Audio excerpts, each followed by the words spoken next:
Everyone, তোমরা কেমন আছো? আশা করি ভালো আছো। তো আজকে চলে গেলাম কুমিল্লা লালমাই চণ্ডীমুড়া মন্দিরে। তো ওইদিকে মাসের প্রথম সপ্তাহে শুক্রবার ওইদিকে অনেক অনুষ্ঠান হয়, পূজা হয়, যজ্ঞ হয়। তো ওইদিকে গিয়েছি, অনেক ভালো লাগলো। অবশ্যই আপনারা সবাই আসবেন। আসতে হলে সিঁড়ি বাইতে হবে, অনেকগুলো সিঁড়ি বাইতে হবে, বেয়ে বেয়ে উঠতে হবে। দেখেন অনেক মাসি বোন সবাই উঠতেছে।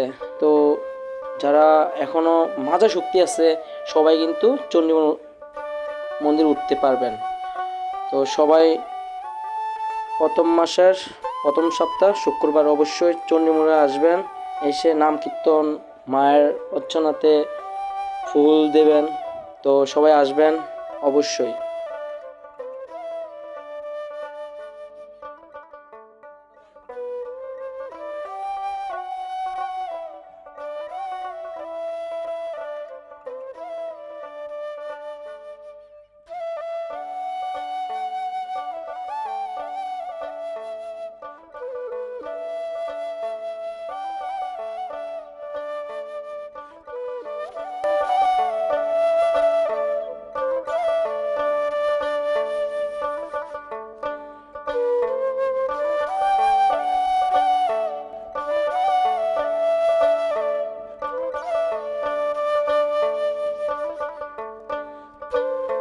এই যে মায়ের মন্দির পিছন দিয়ে যে ফাটাটা, এই ফাটা দিয়েই বলে মা আসা যাওয়া করে, ঠিক আছে।